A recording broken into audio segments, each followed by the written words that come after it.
Hello everyone, स्वागत है फिर से आपके अपने चैनल पे जिसका नाम है मैग्नेट ब्रेन्स हिंदी, जहां पर आपको मिलती है क्वालिटी कंटेंट एजुकेशन बिल्कुल फ्री ऑफ कॉस्ट। मतलब ये कि यहां पर आपको कोई पैकेज नहीं खरीदना है, कोई कूपन नहीं खरीदना है, कोई रजिस्ट्रेशन नहीं करवाना है और ना ही कोई फी जो है उसे पे करना है। स्टूडेंट्स, हम लोग बात कर रहे हैं कक्षा 10वीं के जीव विज्ञान की, जिसमें आज हम देखने वाले हैं कि भैया मनुष्य में पोषण कैसे होता है। मतलब ये कि जैसे हम भोजन को खाते हैं, किस तरीके से जो है उसका पाचन होता है, किस प्रकार से मनुष्य में क्या होता है, पोषण होता है। बड़ा ही इंपॉर्टेंट टॉपिक है, बड़े ध्यान से इस पूरी कहानी को सुनिएगा और इसके पहले वाली जो कक्षाएं हैं यदि वो आपने नहीं देखी है तो वो भी आप देख लीजिएगा। बात समझ में आ रही है? क्योंकि आज की जो क्लास है इसमें हम ऐसी ऐसी चीजें पढ़ने वाले हैं जहां से बहुत सारे क्वेश्चंस आप लोगों को पूछ लिए जाएंगे परीक्षाओं में।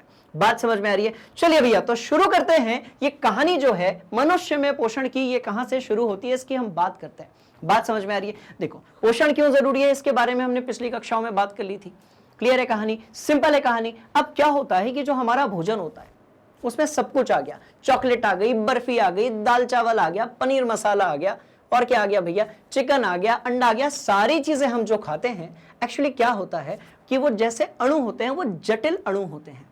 ठीक है, और हमें पोषण के लिए क्या चाहिए? हमें ऊर्जा चाहिए, और ऊर्जा के लिए हमें क्या करना पड़ेगा? वो जो जटिल अणु होते हैं उनको छोटे छोटे सूक्ष्म अणुओं में तोड़ना पड़ेगा, यानी कि हमें उन्हें जैव अणुओं में तोड़ना पड़ेगा। तो ये जो पूरी प्रक्रिया है इसको बड़े ध्यान से हम लोग देखने वाले हैं और आज की जो क्लास है उसमें इस टॉपिक का अपन गर्दा उड़ा देंगे। बात समझ में आ रही है? स्टार्ट करते हैं आज की क्लास। ध्यान से देखिएगा कि भैया आज की जो क्लास है इसमें क्या होने वाला है, तो ध्यान से सुनिए। क्योंकि मनुष्य एक प्राणी संभोजी पोषक करता है, क्योंकि जो मनुष्य है उसमें होता है आपका प्राणी संभोजी पोषण, मतलब ये कि इसमें कुछ एक चरण होते हैं, और कौन से चरण होते हैं उसके बारे में हम बात करेंगे। तो भैया ऐसा है कि मनुष्य में सबसे पहले तो होता है अंतःग्रहण। अंतःग्रहण ये क्या होता है? इसका मतलब होता है इंजेक्शन, मतलब भोजन को ले लेना, भोजन को खा लेना। बात समझ में आ रही है? तो कुछ 5 ऐसे चरण हैं जिसके कारण जो है हम बड़े डीप में एक एक चीज आज पढ़ने वाले हैं। कुछ 5 ऐसे चरण हैं जिसके कारण जो भोजन है उसका क्या होता है, पोषण होता है, भोजन का पाचन भी होता है। राइट? तो वो कौन सी चीजें हैं जो पोषण के अंतर्गत आती हैं मानव के अंदर और किसी भी प्राणी संभोजी पोषण प्राप्त करने वाले जीवों के अंदर, उसको अपन थोड़ा सा समझ लेते हैं। बात समझ में? तो सबसे पहले अपन क्या करेंगे? सबसे पहले अपन खाना खाएंगे, जो भी आपका फेवरेट है अपन वो खाना खाएंगे। चलो, अपन ने खाया खाना। जैसे ही हमने खाना खाया, ठीक है, तो इसको हम बोलते हैं भोजन करना। तो भोजन करने की जो प्रक्रिया होती है उसको अपन जीव विज्ञान में बोलते हैं इंजेक्शन। कोई भी चीज बॉडी के अंदर डालना है, इसका मतलब क्या होगा? आपका इंजेक्शन होगा। और इंजेक्शन को अपन क्या बोलते हैं भैया? अंतग्रहण, यानी कि अपन ने इसको क्या कर लिया? ग्रहण कर लिया। बात समझ में आ गई? मस्त वाली बात। इसके बाद क्या होगा? इसके बाद जो है जब हम भोजन को प्राप्त कर लेंगे, इसके बाद शुरू होता है आपका डाइजेशन। इसके बाद क्या शुरू होता है? तो इसके बाद शुरू होता है आपका पाचन, यानी कि डाइजेशन, जिसमें क्या होता है कि जो भोजन होता है जो कि अलग अलग रूप में पाया जाता है, राइट, उसको हम छोटे छोटे सूक्ष्म जैव अणुओं में परिवर्तित करते हैं। कैसे करते हैं? तो उसके अंदर हमारे दांत आते हैं, उसके अंदर हमारी लार आती है, उसके अंदर हमारा पेट आता है, उसके अंदर पैंक्रिया यानी कि अग्नाशय आता है, उसके अंदर हमारा लीवर आता है, उसके अंदर हमारी छोटी आंत आती है, बड़ी आंत आती है, मल द्वार आता है। ये सारी जो चीजें हैं वो किसके अंदर आती है? तो भैया वो पाचन के अंदर आती है। तो इस पूरे भाग का जो सबसे इंपॉर्टेंट पार्ट है, पोषण का जो सबसे इंपॉर्टेंट पार्ट है, वो क्या होगा? वो होगा आपका पाचन, यानी कि डाइजेशन। आप याद करो, डाइजेशन हो गया तो अच्छी बात है, और नहीं हुआ तो फिर उल्टी हो जाती है।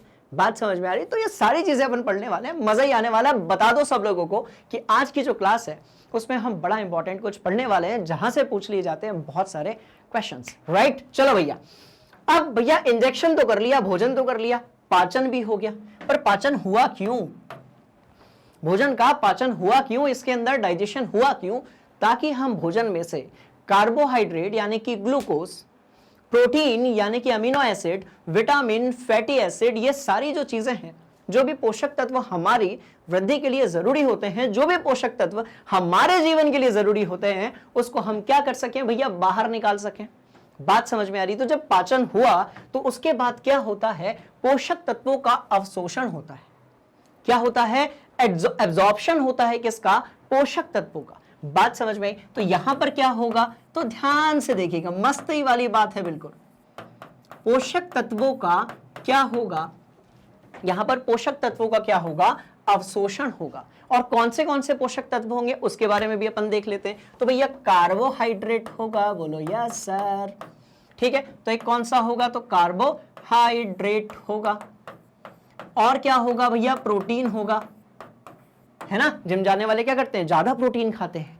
और क्या होगा, तो भैया वसा भी होगी, कुछ बॉडी में एक्स्ट्रा जो है एनर्जी स्टोर भी रहनी चाहिए। और क्या होंगे, तो भैया फाइबर होंगे। और क्या होंगे, फाइबर, फाइबर नहीं है, फाइबर होंगे। और कौन सी चीज होगी, विटामिन होगा, जिसको अपन विटामिन भी कह सकते हैं, तो विटामिन होगा। बात समझ में आ रही है, ये मस्त वाली ये कहानी है। तो जो पोषक तत्व हैं आपके, पोषक तत्व, ये सारी चीजें कौन सी हैं, ये हैं आपके पोषक तत्व। बात समझ में आ गई। और इन पोषक तत्वों को जिस प्रकार से शरीर अपने अंदर लेता है उसको हम क्या बोलते हैं, अवशोषण बोलते हैं। क्या बोलते हैं, अवशोषण बोलते हैं। इसमें और भी बहुत सारी चीजें आ गई, इसमें अलग अलग प्रकार के तत्व आ गए जो हमारी शरीर के लिए जरूरी हैं। बात समझ में आ रही है। चलिए भैया, अवशोषण के बाद किसकी बात होगी, एसिमिलेशन की, जिसमें क्या होगा कि जिन पोषक तत्वों को आपने लिया हुआ है उनसे हम क्या बनाएंगे, हम बनाएंगे, ध्यान से देखिएगा, पोषक तत्वों से हम बनाने वाले हैं क्या, पोषक तत्वों से हम बनाने वाले हैं ऊर्जा। पोषक तत्वों से हम क्या बनाने वाले हैं, तो भाई हम पोषक तत्वों से बनाने वाले हैं कौन सी चीज, ऊर्जा। बात समझ में आ गई। मस्त वाली ये कहानी है, खाना खाया, खाना पचाया, पोषक तत्व लिया, पोषक तत्वों से क्या बनाई, ऊर्जा बनाई। वही तो ऊर्जा है जिससे आप, जब मैं समझ में आया क्या बोलता हूं तो मुंडी हिलाते हो यस सर, नहीं आया तो नो सर। बात समझ में आ रही है। वही ऊर्जा है जिससे मैं आपको पढ़ा पा रहा हूं, वही ऊर्जा है जिससे जो हमारी सांसें हैं वो चल रही हैं। बात समझ में आ गई। तो बड़ी सिंपल सी ये कहानी है, ध्यान से देखिएगा। पोषक तत्वों का जब एब्जॉर्प्शन हुआ तो इसके बाद कौन सी चीज हुई, इसके बाद पोषक तत्वों से हमने ऊर्जा निकाली, उसको अपन ने कहा एसिमिलेशन। कौन सी चीज कही, एसिमिलेशन। अब ऊर्जा निकाल ली। अब ऐसा तो है नहीं कि जितना आपने भोजन किया था पूरे क्या पूरा पच गया होगा या पूरा का पूरा हमारे काम की चीज होगी। उसमें से बहुत सारी ऐसी चीजें होती हैं जो हमारे काम की नहीं होती है, या जिसको हमारा जो पेट है वो पचा नहीं सकता है। तो उन चीजों को फिर हम क्या करते हैं, मल द्वार द्वारा बाहर का रास्ता दिखा देते हैं और हल्के हो जाते हैं। उसको अपन कहते हैं बहिक्षेपण यानी कि इजेशन। उसको हम कौन सी चीज कहते हैं भाई, बहिक्षेपण। आप सोचो, हल्के होने के लिए भी विज्ञान में एक शब्द है इजेशन। हाँ, इजेशन। बात समझ में आई। तो हल्के होने के लिए भी विज्ञान में जो है एक शब्द है और वो क्या है आपका, इजेशन यानी कि बहिक्षेपण। बात समझ में आ गई। तो ये जो पूरी कहानी है ये शुरू कहां से होती है, ये कहानी शुरू होती है इंजेक्शन यानी कि भोजन के ग्रहण करने से, और खत्म कहां पर होती है, जो अपचित भोजन है उसको बाहर करने से। अपचित भोजन जिसमें अब कार्बोहाइड्रेट कम है, जिसमें अब वसा कम है, जिसमें अब प्रोटीन नहीं है, जिसमें से अपन ने ये सारी चीजों को बाहर निकाल लिया है।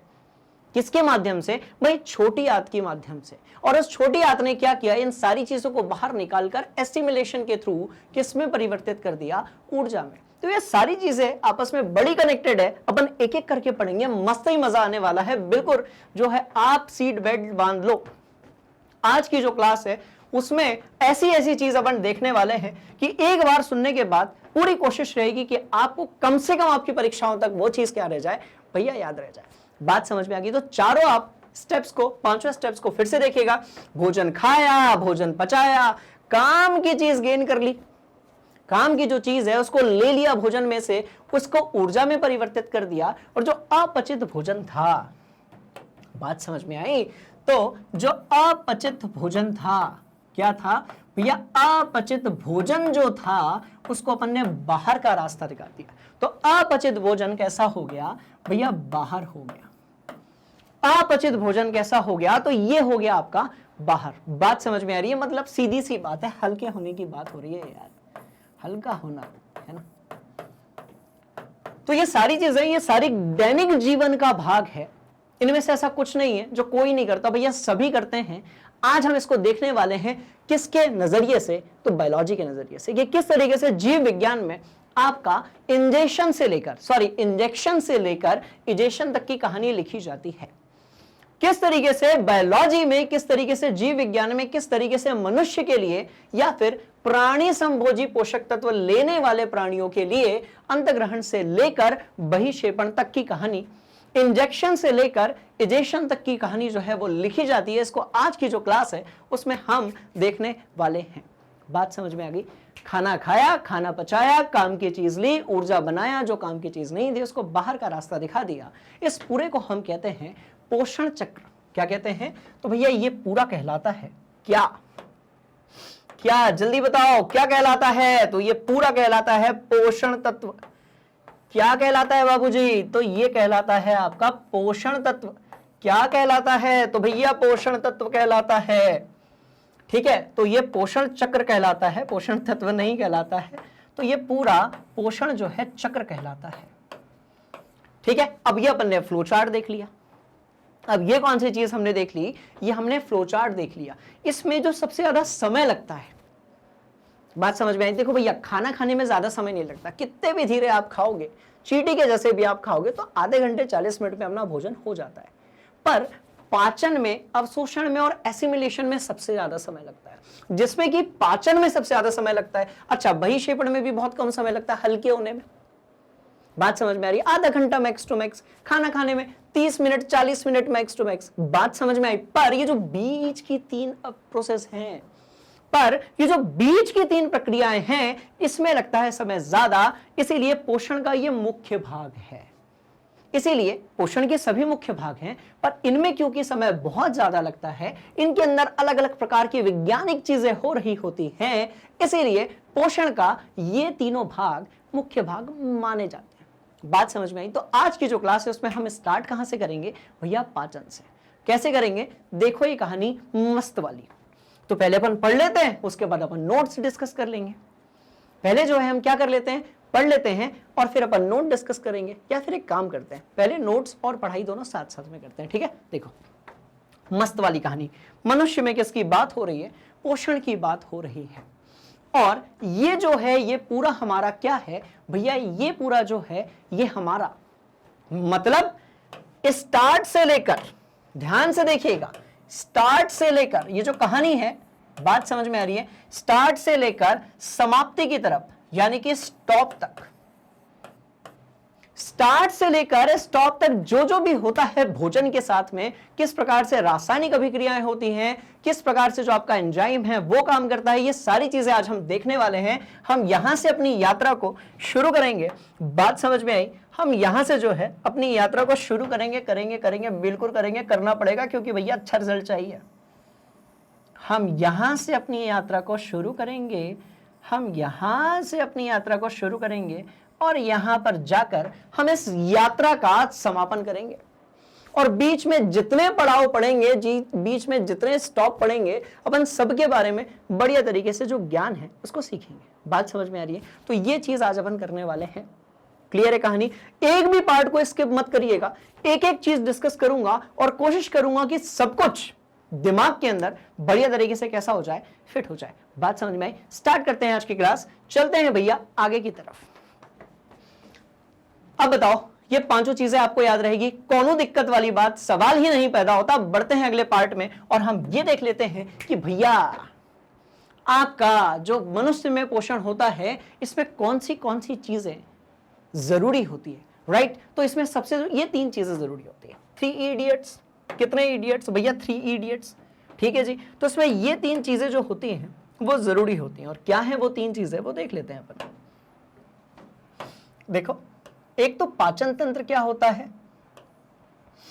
नोट्स, परिभाषा, क्लास, मौज मस्ती, मजा अपन आज ये सारा निपटाने वाले हैं। बस आप जो है ना ध्यान से एक एक कहानी को सुनिएगा, पूरा खेल होने वाला है इस टॉपिक का आज भैया। 1, 2 और यहां पर कौन सी चीज है? तो यहां पर 3 चीज है। पहले इन सारे कॉन्सेप्ट्स को समझ लेते हैं, उसके बाद सारी कहानी ऑटोमेटिकली समझ में आ जाएगी।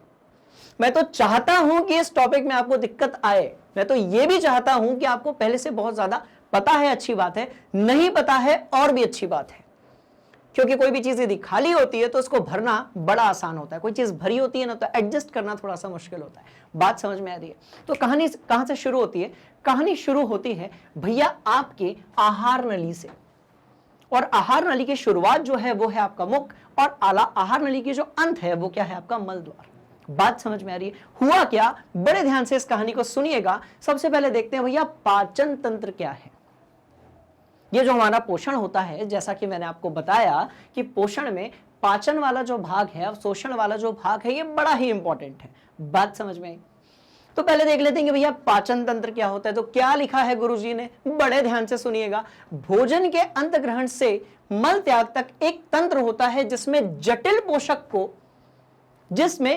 पोषक को दाल चावल, रोटी सब्जी, अंडा चिकन, भिंडी लौकी, टिंडे विंडे सबको जो है हम किस में परिवर्तित कर देते हैं, जैव अणु में परिवर्तित कर देते हैं। पाचन तंत्र में जो जटिल भोजन का पात्र होता है, जो जटिल भोजन का भाग होता है, उसको हम किस में परिवर्तित कर देते हैं भैया, जैव अणु में, बायोमोलिक्यूल्स में। और वो कौन से होते हैं, प्रोटीन हो सकता है, विटामिन हो सकता है, कार्बोहाइड्रेट हो सकता है, फैट हो सकता है, दूसरे न्यूट्रिएंट्स हो सकते हैं, अलग अलग प्रकार के जो है एलिमेंट्स हो सकते हैं, मिनरल हो सकते हैं। ये सारी जो चीजें हैं करने के लिए जो तंत्र बनाया गया है, ये सारी चीजें करने के लिए जो तंत्र बनाया गया है, उस तंत्र को हम लोग क्या बोलते हैं भैया जी, पाचन तंत्र। तो ये क्या कहलाता है हमारा, पाचन तंत्र। पाचन तंत्र का मतलब, बड़े ध्यान से सुनिएगा, भोजन के अंत ग्रहण से लेकर मल त्याग तक, भोजन के खाने से लेकर हल्के होने तक शरीर के अंदर जितनी भी प्रक्रियाएं जिस तंत्र में चल रही होती हैं, राइट, उस तंत्र को अपन क्या कहते हैं, उसको अपन कहते हैं पाचन तंत्र। जो कि शुरू कहां से होता है, वहां से, और खत्म कहां पर होता है, उधर कहीं पर, अरे गलत जगह हाथ, इधर कहीं पर। बात समझ में आ रही है ना? मजेदार चीज है ना, शानदार चीज। बड़े ध्यान से सुनिएगा, मस्त वाली ये कहानी है, ठीक है। अब यदि आपसे कोई पूछे कि बताओ, है दम तो बताओ, पाचन क्या होता है, उसकी परिभाषा क्या होती है, तो आप क्या बताओगे? आप कहोगे भैया देखो सिंपल सी कहानी है, अपने को जिंदा रहने के लिए बहुत सारी ऊर्जा की जरूरत है, और वो ऊर्जा अपने को कहां से मिलेगी, भोजन से मिलेगी। पर ऐसा थोड़ी कि आपने भोजन लिया और तुरंत ऊर्जा मिल जाएगी। आपने भोजन खाया, दूध पिया, दाल चावल रोटी सब्जी पनीर कुलचे छोले भटूरे सब खा लिए, पूरी सब्जी वब्जी रायता वायता सब पीकर आप डकार मारकर बैठ गए, तो क्या तुरंत ऊर्जा बन जाएगी? ऐसा नहीं होता है। मतलब होता क्या है, ध्यान से सुनिएगा, होता क्या है, बड़े ध्यान से इस कहानी को सुनिएगा। इस पूरे पाचन तंत्र के अंदर हम जितनी खाने पीने वाली चीजें हैं, उनको छोटे छोटे सूक्ष्म जैव अणु में तोड़ देते हैं। और जैव अणु क्या होते हैं? वही सारी चीजें, घिसी पिटी सी चीजें जिसको अपन जानते हैं, कार्बोहाइड्रेट हो गया, ग्लूकोज हो गया, प्रोटीन हो गया, वसा हो गया, विटामिन हो गया, मिनरल हो गए जिसको अपन खनिज भी कहते हैं, अलग अलग प्रकार के आयन हो गए, अलग अलग प्रकार के तत्व हो गए जो हमारे जिंदा रहने के लिए जरूरी है। बात समझ में आ रही है? क्लियर है कहानी? सिंपल है कहानी। जो हमारे शरीर का निर्माण करते हैं, जो हमारे शरीर का निर्माण करते हैं। याद करो, जब फैट ज्यादा हो जाती है, ज्यादा कार्बोहाइड्रेट हो जाता है, तो पेट निकल जाता है, चर्बी बढ़ जाती है। बात समझ में आ रही है? ठीक है। जब ज्यादा प्रोटीन होता है तो मांसपेशियां स्ट्रांग हो जाती है। मेरी फिलहाल में तो नहीं है बहुत ज्यादा, पर हो जाती है ऐसी। बात समझ में आ गई? तो इस तरीके से क्या होता है कि जो प्रोटीन है उससे मांसपेशियां बनती हैं, वसा जो है उससे चर्बी बढ़ती है। बात समझ में आ रही है? कार्बोहाइड्रेट और प्रोटीन दोनों ऊर्जा का भी काम करते हैं। तो इस तरीके से ये सारी चीजें अपने को चाहिए कि नहीं चाहिए भैया जिंदा रहने के लिए? बात समझ में आ गई? तो जिंदा रहने के लिए जिन चीजों की हमें जरूरत होती है वो हमें भोजन से मिलता है। कहां से मिलता है? भोजन से मिलता है। और भोजन से उन चीजों को बनाने की जो प्रक्रिया है, किसकी सहायता से? रासायनिक अभिक्रिया और एंजाइम की सहायता से। ऐसा थोड़ी होगा कि दाल चावल रोटी सब्जी जो है वो सीधे विटामिन, प्रोटीन, वसा और किस में परिवर्तित हो गई आपके अलग अलग प्रकार के, एक भूल गया, प्रोटीन, विटामिन, वसा और क्या, तो आपका जो है कार्बोहाइड्रेट। बात समझ में आई? तो ऐसा थोड़ी कि एक तरफ आपने दाल चावल रोटी सब्जी डाली, तुरंत जो है वो विटामिन, प्रोटीन, वसा कार्बोहाइड्रेट में परिवर्तित हो गया। ऐसा नहीं होता है। अंदर होती हैं बहुत सारी रासायनिक अभिक्रियाएं, अंदर होती हैं बहुत सारी रासायनिक अभिक्रियाएं और होते हैं बहुत सारे एंजाइम।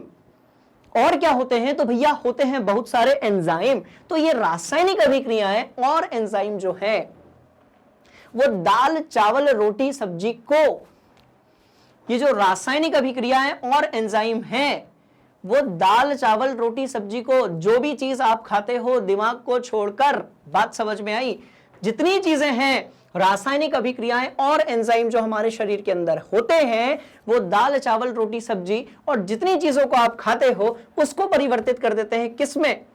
कार्बोहाइड्रेट में, वसा में, फैट में, वसा ही होता है, प्रोटीन में, एंजाइम में नहीं सॉरी, और किसमें? विटामिन में और जरूरी पोषक तत्वों में, अलग अलग प्रकार के। तो ये जो प्रक्रिया कहलाती है वो क्या है? पाचन है। ये जो प्रक्रिया कहलाती है स्टूडेंट्स वो क्या है? आपका पाचन है। तो भैया पाचन तंत्र एक सिस्टम है, पाचन तंत्र एक भौतिक सिस्टम है, और जो प्रक्रिया हो रही है वो क्या है? पाचन है। बड़े ध्यान से सुनेगा, मस्त वाली कहानी, ठीक है। तो ये तो एक सिस्टम हो गया, और ये जो है ये क्या हो गई? तो ये प्रक्रिया हो गई। तो ये कौन सी चीज हो गई? तो बाबूजी ये क्या हो गई? आपकी प्रक्रिया हो गई। क्या हो गई? प्रोसेस हो गई। और ये प्रोसेस और पाचन तंत्र की शुरुआत, पाचन तंत्र की जो आदि और अंत है वो कहां से होती है? आहार नली से होती है, जिसको हम लोग एलिमेंट्री कैनाल भी बोलते हैं, आहार नली भी बोलते हैं।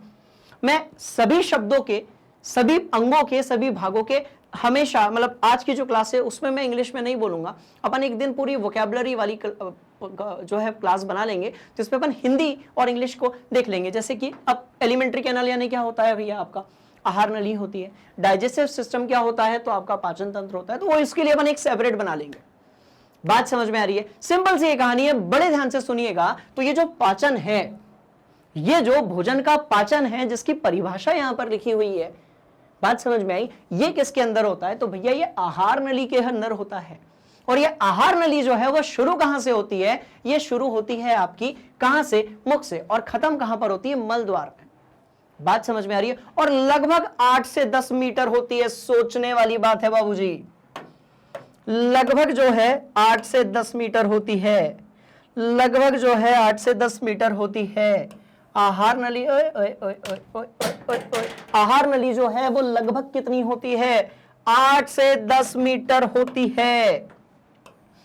आहार नली जो है वो 8 से 10 मीटर होती है। बता दो सब लोगों को, आहार नली जो है वो कैसी होती है? 8 से 10 मीटर होती है। आहार नली वाली एक बढ़िया चीज बता रहा हूं, उसको भी ध्यान से सुनिएगा भैया। घास फूस खाने वाले जितने भी लोग रहते हैं ना, उनकी आहार नली लंबी रहती है, क्योंकि सेल्यूलोज को, जैसे गाय हो गई, बकरी हो गई, ठीक है, और आपकी क्या हो गई? भैंसिया हो गई।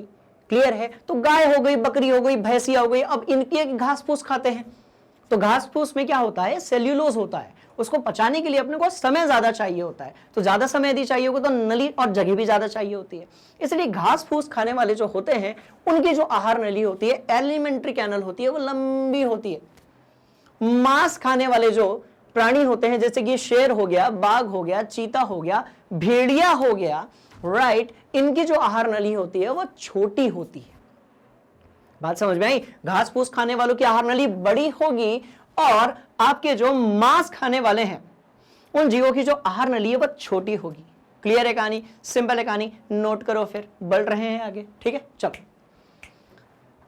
पक्का? कोई दिक्कत वाली बात, सवाल ही नहीं पैदा होता। अब देखो, अब हमारी जो आहार नली है भैया 8 से 10 मीटर, सोच लो यहां से लेकर इधर तक 8 से 10 मीटर। हमारी हाइट जो है वो 2 मीटर से ज्यादा नहीं होती है, जिसमें टांग वांग सब कुछ आ गई, मतलब अंदर ही अंदर जो है भयंकर वाला लोचा चल रहा है। बात समझ में आ रही है? आहार नली जो है अंदर जाकर ऐसे लपेट जाती है पूरी छोटी आंत और बड़ी आंत के रूप में। तो इस पूरी चीज को अपन देखेंगे कैसे। तो पहले देखो भैया, आहार नली जो है वो 8 से 10 मीटर, आहार नली जो है वो कैसी होगी आपकी? लगभग 8 से 10 मीटर। बात समझ में आ रही है? अब कोई बहुत ही बड़ा है तो उसकी आहार नली की लंबाई थोड़ी तो ज्यादा होगी ना, बच्चे की आहार नली थोड़ी छोटी होगी। बात समझ में आई? पर सोचो, अपने मुंह से लेकर मल द्वार तक की जो लंबाई है वो 8 से 10 मीटर है, जो कि बहुत लंबाई होती है हमारे शरीर की तुलना में। अब इस आहार नली के अंदर क्या क्या आता है वो अपन देख लेते हैं। तो भैया इसके अंदर आता है आपका मुख, इसके अंदर आता है आपका मुख। बात समझ में आई? अपन ने खाना, अभी यार आज कुछ है नहीं, जरा चॉकलेट लाया था वो पहले ही खत्म कर दिया मैंने। बात समझ में आ रही है? पर यदि होता तो अभी मैं डाइजेशन शुरू कैसे होता है वो बताता। ध्यान से देखो, तो शुरुआत कहां से होती है? मुख से। आपने भोजन को मुंह के अंदर डाला, राइट, उसके बाद वो भोजन के साथ जो होता है वो भी अपन देखेंगे। तो आपने भोजन को मुंह के अंदर डाला, वो किसके पास गया भैया? ग्रसनी के पास गया। बात समझ में आ रही है? क्या आपको खाना खाते समय कभी ठसका लगा है? क्या कभी ऐसा हुआ है कि जो पानी है वो खाना खाते समय किसी ने हंसा दिया हो, जैसा कि होता है सामान्य तरीके से, तो पानी और भोजन के कुछ कण हैं वो नाक से बाहर आ गए हों, ऐसा ठसका लगता है? एक्टिंग अच्छी हुई नहीं, कोई बात नहीं, आगे बढ़ते हैं। ठीक है, तो आपने देखा होगा क्या खाना खाते समय कुछ लोगों को कई बार ठसका लग जाता है। इसका मतलब ये देखो, बड़ी सिंपल सी कहानी है कि हम जो सांस लेते हैं और हम जो खाना खाते हैं वो हमारे गले के बाद एक कॉमन रास्ते से ट्रेवल करता है। यदि ऐसा होता और ऐसा होता है, ठीक है, अब सोच कर देखो कि यदि हमारा भोजन जो है वो फेफड़े में चला जाए, फेफड़े को तो वायु की जरूरत है, बात समझ में आई? अब हमारा जो भोजन है वो यदि फेफड़े में चला जाए और हमारी जो जिस वायु को हम लेते हैं, ऑक्सीजन को हम लेते हैं, वो पेट में चला जाए, कितना उल्टा नहीं हो जाएगा? तो वहां पर जो है हमारे लिए एक स्विच होती है और उसको अपन क्या बोलते हैं? ग्रसनी बोलते हैं। तो ये क्या है? ये एक प्रकार की स्विच है, ये बटन है। तो ये कौन सी चीज है? तो भैया ये जो है ये क्या है? एक प्रकार की बटन है। ये एक टू वे दरवाजा है, टू वे डोर है, बात समझ में आई? देखो, अपन ने खाना खाया, अब अपन ने खाना खाया तो खाना तो किधर भी जा सकता है, फेफड़े में भी जा सकता है, पेट में भी जा सकता है, पर खाना सिर्फ पेट में ही जाता है, फेफड़े में नहीं जाता है। तो वो रास्ता जो है वो कौन रोकता है? ग्रसनी। तो ग्रसनी वो अंग होता है हमारे शरीर का जो ये डिसाइड करता है कि खाना जो है वो पेट में ही जाएगा और वायु जो है वो फेफड़े में ही जाएगी। आप सोच लो, ग्रसनी ये डिसाइड करती है कि खाना जो है वो किस में जाएगा? फेफड़े में जाएगा, ओहो, पेट में जाएगा, और वायु जो है वो किस में जाएगी? आपके फेफड़े में जाएगी। बात समझ में आ गई? ठीक है, तो ये ग्रसनी डिसाइड करती है। सोचो यदि ग्रसनी ना रहे तो उल्टा पिल्टा हो जाए और अपन टाटा बाय बाय। बात समझ में आई? तो चलिए, तो मुख हो गया, ग्रसनी हो गई, फिर किसकी तरफ आते हैं अपन लोग? ग्रास नली की तरफ। अब ग्रास नली जो है, ठीक है, ये लगभग 25 सेंटीमीटर के आसपास होती है। मैं लगभग इसलिए कह रहा हूं क्योंकि दुनिया में हर किसी का जो हाइट है, हर किसी का जो डाइजेशन सिस्टम है, उसके अंदर के भाग समान है पर उनका जो आकार है वो अलग अलग है। इसलिए जो ग्रास नली होती है, तो ग्रसनी की जिम्मेदारी है कि भैया आपको मुख से जो है भोजन ग्रहण करना है और किसके पास भेजना है? ग्रास नली की तरफ भेजना है। मुख से जो है भोजन ग्रहण करना है, यहां पर ग्रसनी होती है, बात समझ में आ रही है? यहां पर होती है, मुख से आपको भोजन ग्रहण करना है और किसकी तरफ भेजना है? ग्रास नली। तो ये देख रहे हो, ये लाल वाली ऐसी है, देखो ऐसी लाल वाली देख रहे हो, ये है हमारी ग्रास नली। और ये लगभग कितनी होती है? तो भैया 25 सेंटीमीटर के आसपास होती है। ये लगभग कितनी होती है? तो ये 25 सेंटीमीटर के आसपास होती है। कहानी क्या है? बड़े ध्यान से सुनिएगा। राइट, पहले हम सारे के सारे जो है भाग देख लेते हैं। हमारी जो क्या है भैया, क्या है? आहार नली है उसके। तो आहार नली से मुख में भोजन लिया, ग्रसनी में आप पहुंचे, ग्रसनी ने भोजन को पहुंचाया कहां पर? अमाशय पर। बात समझ में आ रही है? सॉरी, भोजन को पहुंचाया किस पर? ग्रास नली पर, जो कि अमाशय में जाएगा ही जाएगा, और वायु को पहुंचाया फेफड़े में। बात समझ में आ गई? अब देखो, ग्रास नली जो कि लगभग 25 सेंटीमीटर है, ये जाकर मिलती है अमाशय से, जहां पर जो हमारा भोजन है वो 3 से 4 घंटे के लिए स्टोर रहता है। बात समझ में आई? वो 3 से 4 घंटे के लिए क्या रहता है? स्टोर रहता है। इसी अमाशय को हम लोग स्टमक यानी कि पेट कहते हैं। ठीक है, ग्रास नली से कहां पहुंचा?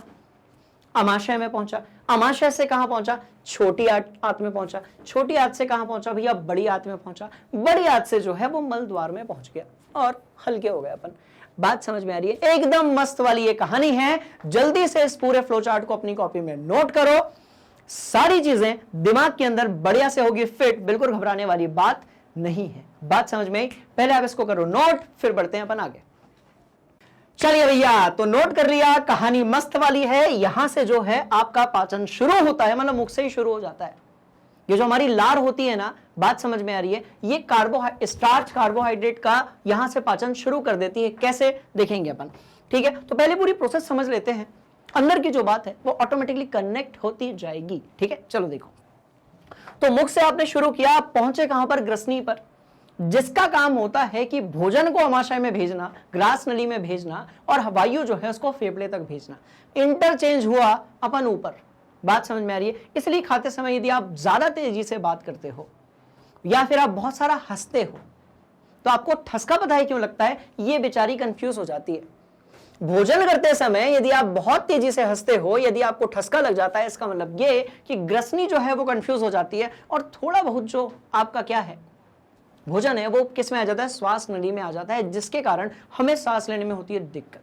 बात समझ में आ रही है? भोजन जो है अटक जाता है यहां पर, फिर अपन पानी पीते हैं, फिर वो ठीक हो जाता है। तो बड़ी सिंपल सी कहानी है, अपन सबने ये पहले से पढ़ रखा है, घबराने वाली कोई बात नहीं है। तो भैया मुख से गए कहां पर, ग्रसनी, मुख से गए ग्रसनी, ग्रसनी से ग्रास नली, अमाशय, छोटी आंत, बड़ी आंत, और कहां पर पहुंच गया भोजन, जो अनपचा भोजन है। बात समझ में आ रही है? अपचा भोजन है वो किधर पहुंच गया, मल द्वार में। क्लियर है कहानी? मस्त वाली बना लिया आपने। अब एक काम करते हैं, इस पूरी जो चीज है उसको थोड़ा सा डीप में समझने की कोशिश करते हैं। ये जो पूरी चीज यहां पर दी हुई है इसको अपन थोड़ा सा डीप में समझने की कोशिश करते हैं। कैसे करते हैं, ध्यान से देखिएगा, एकदम मस्त वाली बात। ठीक है, पाचन वाचन अपन ने सब समझ लिया है ना। अब डीप में समझते हैं। अब इतना बड़ा डायग्राम देखकर घबराना मत। एक तो आप ना डायग्राम देख लेते हो स्टूडेंट्स और घबरा जाते हो। भाई काहे घबराते हो, अपन है ना, बात समझ में आ रही है, अपन पूरा करेंगे। ठीक है जी, देखो अब होता क्या है, शुरुआत होती है कहां से, तो भैया शुरुआत होती है मुख से। शुरुआत होती है कहां पर, मुख में होती है, जहां पर तीन चीजें होती हैं। ऐसे तो देखो हर एक भाग को यदि अपन पढ़ेंगे तो कक्षा 10वीं में उतना है ही नहीं, उसके लिए कक्षा 12वीं की अपने को क्या पढ़नी पड़ेगी, जीव विज्ञान पढ़नी पड़ेगी। कक्षा 10वीं में जितनी चीजें अपने को जरूरी है वो सारी अपन कवर करेंगे। बात समझ में आ रही है? और डीप में पढ़ना है तो 12th क्लास के वीडियोस देख लीजिएगा। क्लियर है कहानी? सिंपल है कहानी, मस्त है कहानी। अब देखो भैया मुख के अंदर पहुंचे, अब दांतों ने क्या करना शुरू किया, सबसे पहले एक्टिवेट होते हैं दांत। अब दांतों ने क्या करना शुरू किया, ध्यान से देखिएगा, उसने भोजन को चबाना शुरू किया, मतलब बड़े टुकड़े को छोटे टुकड़े में विभाजित करना शुरू किया। क्योंकि याद करो, दाल चावल रोटी सब्जी पिज्जा पराठा छोला कुलचा पनीर कुलचा सब जितनी चीजें आप खा रहे हो सब में से अपने को क्या बाहर निकालना है, प्रोटीन, कार्बोहाइड्रेट, वसा और आपका विटामिन बाहर निकालना ही निकालना है, तब जाकर ऊर्जा बनेगी। बात समझ में आ रही है? तो ये सब बाहर निकालने के लिए सबसे पहले वो जो बड़े बड़े टुकड़े हैं भोजन के उसको तोड़ना जरूरी है। वो काम कौन करते हैं, अपने दांत करते हैं, जो कि कितने प्रकार के, 4 प्रकार के होता है। बात समझ में आ रही है? उसको भी अपन पढ़ेंगे। अब देखो उसके बाद जीभ है जो कि स्वाद के बारे में बताती है, उसके बाद जीभ है जो कि स्वाद के बारे में बताती है, फिर लार है जिसका आपका पीएच कैसा होता है, 7 से कम 0 से ज्यादा, और वो कैसी होती है, अम्लीय होती है। तो अभी हम इंडिविजुअल सबके पार्ट्स बारे में नहीं पढ़ रहे हैं, अभी हम जो है पूरा फ्लो चार्ट देख रहे हैं ताकि आपके दिमाग में क्लिक हो जाएगी, अच्छा मैं खाना खाऊंगा या खाना खाऊंगी तो ये सब होता रहेगा। बात समझ में आ गई? तो देखो हुआ क्या, ध्यान से देखो। तो अब ये हो गया आपका क्या, मुख, दांत हो गई, जीभ हो गई, लार हो गई, और ये कैसी हो गई भैया, आपकी अम्लीय है। अब यहां पर क्या है, ग्रसनी है, ध्यान से देखो। तो ये सब किसके पास पहुंचा, ग्रसनी यानी कि दरवाजे के पास पहुंचा, जो कि वही वाली बात हो गई फिर जिसको भी अपन ने डिस्कस किया था कि भोजन को कहां तक पहुंचाने की जिम्मेदारी है, ग्रास नली तक। तो ग्रसनी जो है वो एक प्रकार का दरवाजा है जो भोजन को कहां तक पहुंचाता है, ग्रास नली तक। अब ग्रास नली जो होती है उसमें होता है क्रमा कुंचन गति। अब ये क्या होती है, आप याद करो भाई, अपन ने खाना खाया, खाना जो है वो नीचे ही जाता है।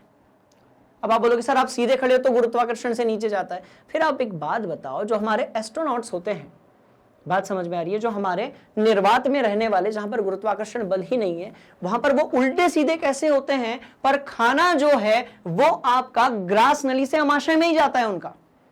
इसका मतलब कुछ वहां पर हो रहा है जिसके बारे में हमें पढ़ना बहुत जरूरी है, जिसके कारण जो भोजन है वो ग्रास नली से अमाशय में ही जाता है।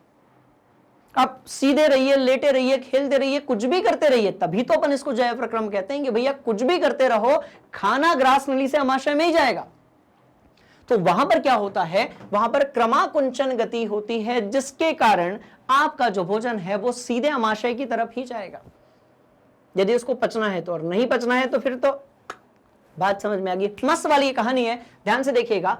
गुरुत्वाकर्षण हो ना हो, गुरुत्वाकर्षण हो ना हो, निर्वात हो ना हो, खड़े हो, बैठे हो, लेटे हो, सो रहे हो, बात कर रहे हो, कुछ भी कर रहे हो, उस समय पर भी यदि आपने भोजन किया है तो ग्रास नली जो है वो इस गति के कारण, इसमें क्या होता है, संकुचन होता है और एक्सपेंशन होता है। बात समझ में आ रही है? तो इस गति के कारण आपका जो भोजन है वो किसमें जाता है, अमाशय में। और अमाशय का जो भाग ग्रास नली से कनेक्टेड रहता है, बात समझ में आ रही है, अमाशय का जो भाग ग्रास नली से जुड़ा हुआ रहता है, इसको अपन अभी डायग्राम से भी देखेंगे। बात समझ में आई? बहुत डायग्राम, बहुत मेहनत की है मैंने, देखो एक से एक डायग्राम यहां पर है, ये देखो, और ये डायग्राम देखो, इसको हटा देते हैं अभी। डायग्राम देखो, ये आपकी क्या थी भैया, ग्रसनी थी, ये ग्रास नली थी, ये ग्रास नली से पहुंचा कहां पर, देखो तो ये अमाशय में पहुंचा, ये देखो ये अमाशय है अपना। बात समझ में आ गई? तो ये इससे भी अपन समझेंगे, मस्त वाली बात है, बात समझ में आ गई। पहले अपन देख लेते हैं, पहले अपन दिमाग में फिट तो कर लें। तो ग्रास नली से जो भोजन है वो किस में जाता है, अमाशय में, जहां पर उसका आगमन किस में होता है, जठरागमन में। बात समझ में आ रही है? ठीक है, तो उसको अपन क्या बोलते हैं, जठरागम। क्या बोलते हैं, जहां पर उसका आगमन होता है उसको अपन बोलते हैं जठरागम। तो अमाशय का वो भाग जो ग्रास नली से जुड़ा हुआ है वो कहलाता है जठरागम। बात समझ में आई? और अमाशय का वो भाग जो ज्यादा से ज्यादा उसका क्षेत्रफल और आयतन अपने आप लेता है, जिसको अपन लोग एक्चुअली पेट कह सकते हैं, वो कहलाता है फंडिस। क्या कहलाता है, तो भाई फंडिस कहलाता है। और जठराग, अब देखो अमाशय से आप आगे निकलोगे, अमाशय से आप आगे निकलोगे, इन सब के अंदर क्या हो रहा है उसके बारे में भी अपन देखेंगे। पहले अपन समझ लेते हैं कि भोजन के साथ हो क्या रहा है।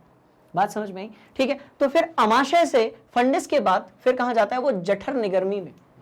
ठीक है, मतलब निर्गम हो जाएगा उसका, क्या हो जाएगा, निर्गम हो जाएगा। किसकी तरफ, तो भैया सबसे मुख्य पार्ट जो है, मुख्य पाचन भाग जो है, उसको अपन क्या बोलते हैं, तो उसको अपन बोलते हैं छोटी आंत।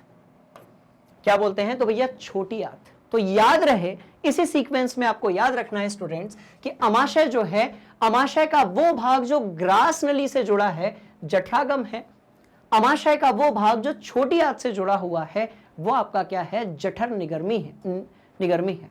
और अमाशय का जो मुख्य भाग है, जहां पर उसका सर्वाधिक आयतन है, वॉल्यूम है, जहां पर भोजन स्टोर रहता है 2.5 से 4 घंटे के लिए, 3 से 4 घंटे के लिए, सबका थोड़ा अलग अलग होता है, राइट, उसको अपन फंडिस कहते हैं। बात समझ में आ गई? अब ये जो हमारा अमाशय होता है इसके अंदर अलग अलग चीजें होती हैं।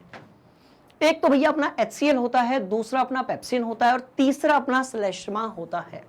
इन सबके क्या काम होते हैं उसके बारे में भी अभी हम पढ़ने वाले हैं। अब देखो, अब हुआ क्या, अब सबके काम भी धीरे धीरे दिखते जाएंगे। अब पहुंचे आप कहां पर, छोटी आंत में, जो कि लगभग 7 मीटर की होती है। ध्यान से सुनो, ये 1 मीटर है, 1 मीटर से थोड़ा ही ज्यादा है, ये जो मेरे हाथों की लंबाई है।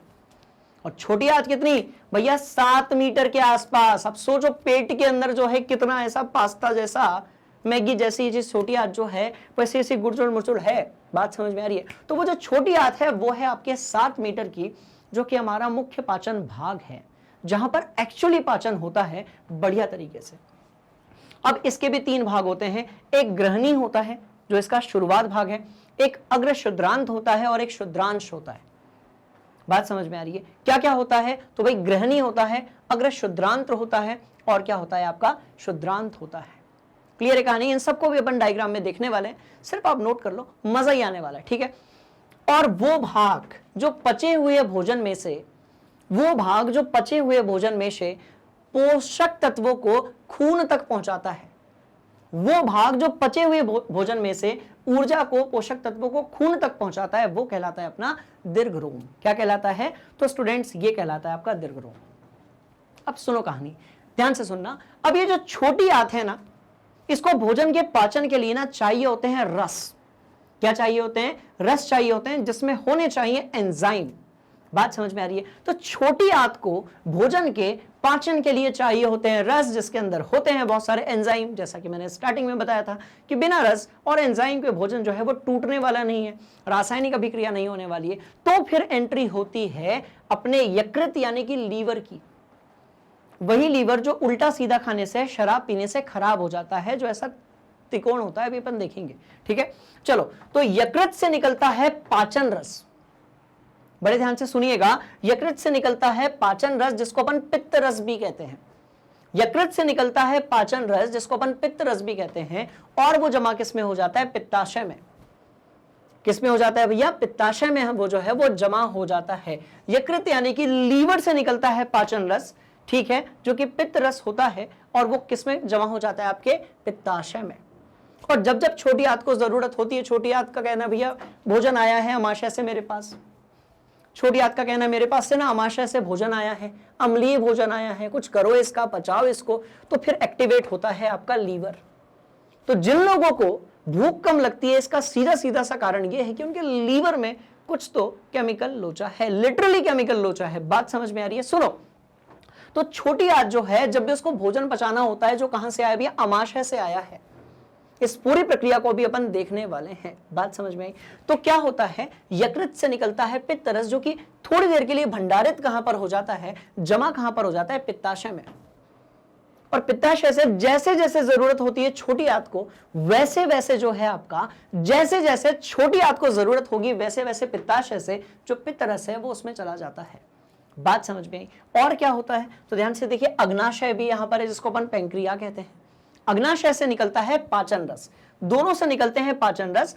अग्नाशय से जो पाचन रस निकलता है, इसके अंदर आपके 3 आपके जो एंजाइम हैं वो होते हैं। कौन से? ट्रिप्सिन होता है, अमाइलेज होता है और लाइपेज होता है। कौन से होते हैं? तो बड़े बड़े नाम देकर घबराओ मत। बात समझ में? बड़ी बड़ी प्रोसेस में छोटे मोटे नाम आते रहते हैं। क्लियर है कहानी? मस्त है ये कहानी। तो ध्यान से देखिएगा, 2 ग्रंथियां जो कि भोजन के पाचन में छोटी आंत का साथ देती हैं, 2 ग्रंथियां जो भोजन के पाचन में छोटी आंत का साथ देती हैं, उसमें जो पहली ग्रंथि है वो है आपकी यकृत यानी कि लीवर, और दूसरी जो ग्रंथि है वो है आपकी अग्नाशय यानी कि पैंक्रिया। बात समझ में आ रही है? यकृत से क्या निकलता है, तो भैया पित्त रस निकलता है। यकृत से आपका पित्त रस निकलता है, और अग्नाशय जिसको अपन लोग पैंक्रिया कहते हैं, इससे भी पाचन एंजाइम, पाचन रस निकलता है, जिसके 3 प्रकार के होते हैं, ट्रिप्सिन, अमाइलेज, लाइपेज। बात समझ में आ गई? ठीक है। अब भैया इधर यकृत यानी कि लीवर से जो रस निकला, अग्नाशय यानी कि आपके पैंक्रिया से जो 3 रस निकले, इन्होंने मिलकर भोजन को क्या कर दिया, और ज्यादा सूक्ष्म भाग में जो है विभाजित कर दिया।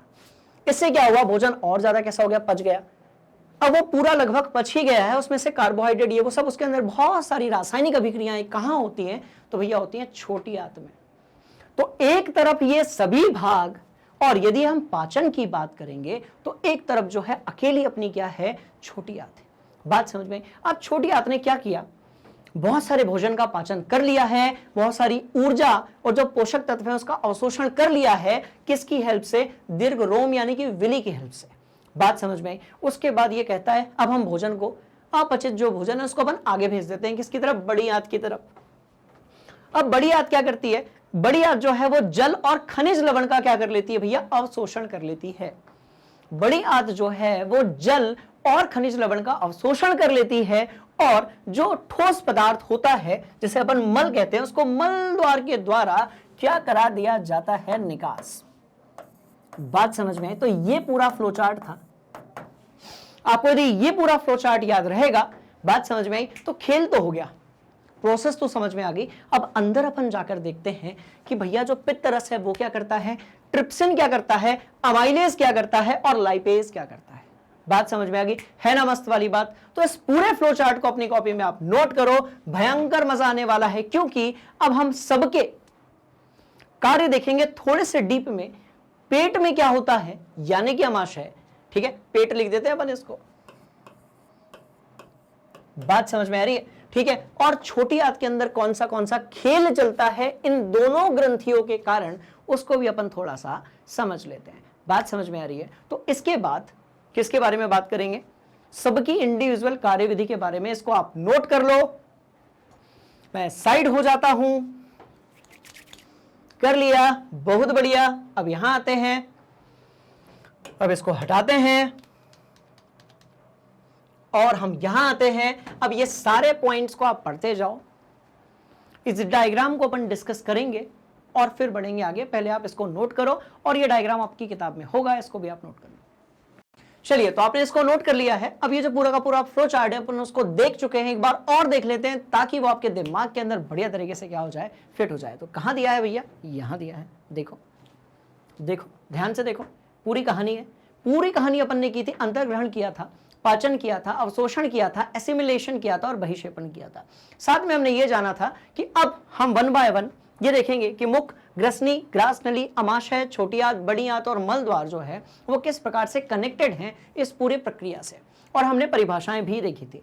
और ये है सबसे इंपॉर्टेंट आपका क्या भैया, फ्लो चार्ट, है ना। तो एक बार फिर से अपन रिवाइज कर लेते हैं दोबारा ताकि पढ़ना ही ना पड़े। ये मुख है जिसके अंदर दांत है, जीभ है और लार है।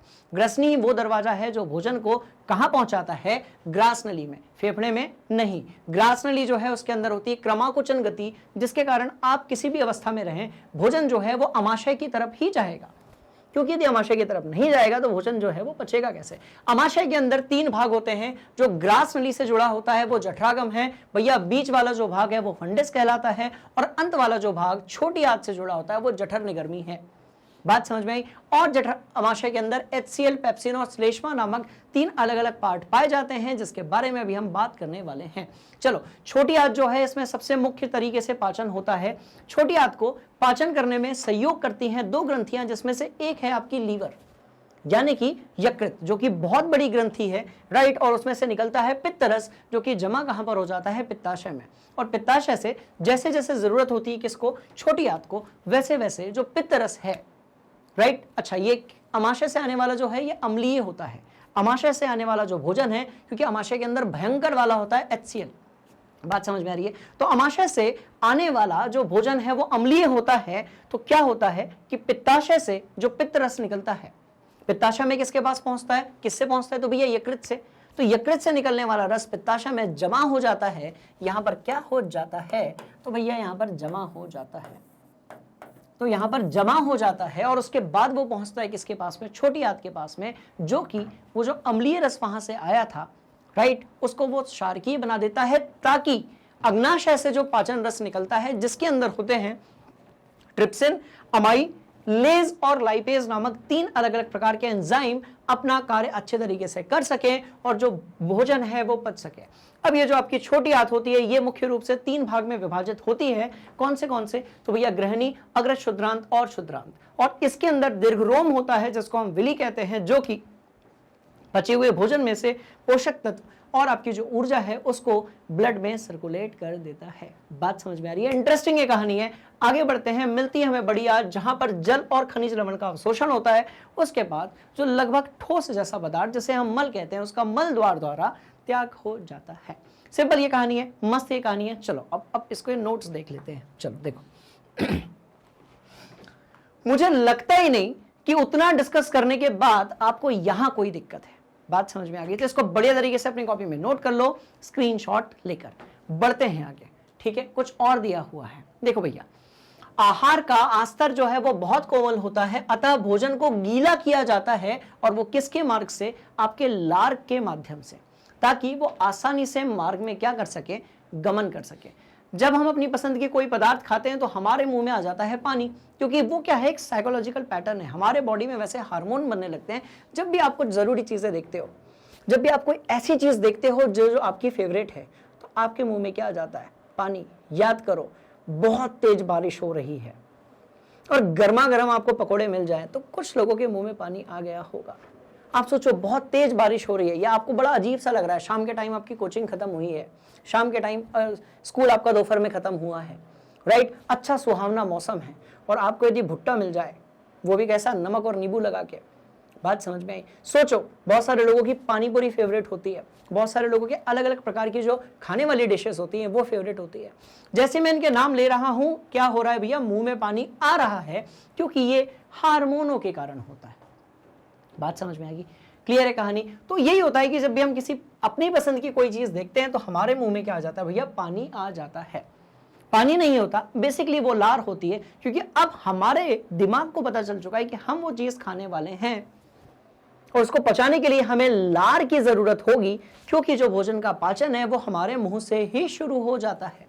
बात समझ में आ रही है। तो लार की जरूरत होगी, इसीलिए क्या होता है, वो लार जो है वो हमारे मुंह में आ जाती है, क्योंकि उसे पता है कि अब भोजन आने वाला है और अपन जो है वो एक्टिवेट होने वाले हैं। बात समझ में आ गई। अब देखो, लाला ग्रंथि से निकलने वाला एक रस है जिसे हम लाला रस कहते हैं, या फिर क्या कहते हैं भैया, लार भी कहते हैं। बात समझ में आई। जिस भोजन को हम खाते हैं इसका अवशोषण आहार नाल द्वारा करना है, तो इसे छोटे अणुओं में क्या करना पड़ेगा, बिल्कुल खंडित करना पड़ेगा। ये काम कौन करता है, ये काम करते हैं हमारे दांत। और कौन करते हैं, जैव उत्प्रेरक करते हैं, जिन्हें हम क्या बोलते हैं, एंजाइम बोलते हैं, जिन्हें हम क्या बोलते हैं। देखो, उत्प्रेरक पता है क्या होता है, आग लगाने वाला, काम बढ़ाने वाला, काम करने वाला, जो आपकी हेल्प कर दे।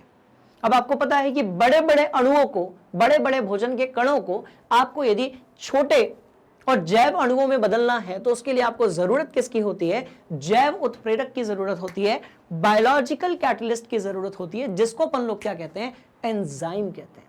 बात समझ में आ गई? तो इसको अपन लोग क्या कहते हैं स्टूडेंट्स? तो ये होता है अपना एंजाइम, राइट। अब देखो लार में भी एक एंजाइम होता है जिसे लार एमिलेज कहते हैं। तो भैया क्या कहते हैं? लार में एक एंजाइम होता है जिसे हम लार एमिलेज कहते हैं।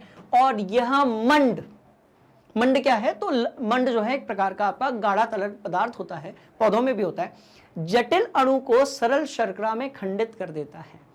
तो लार का काम क्या है? ध्यान से देखिएगा, वो भी अपन सीखते जाएंगे। भैया लार का काम है, ध्यान से देखिएगा, जटिल अणु को शर्करा में खंडित कर देना। किसका काम है? तो आपके लार का काम है। बात समझ में आ गई? मस्त वाली ये कहानी है, ध्यान से देखिएगा। ओके, भोजन को चबाने के दौरान पेशीय जिह्वा भोजन को लार के साथ पूरी तरीके से क्या कर देती है? मिक्स कर देती है। बात समझ में आ रही है? तो ये जो हमारी जीभ होती है, इसका काम क्या होता है? भोजन और लार को आपस में ऐसे ऐसे मिक्स कर देना बढ़िया तरीके से, क्योंकि जितने अच्छे तरीके से भोजन लार में मिक्स होगा उतना अच्छे तरीके से क्या होगा? पाचन होगा।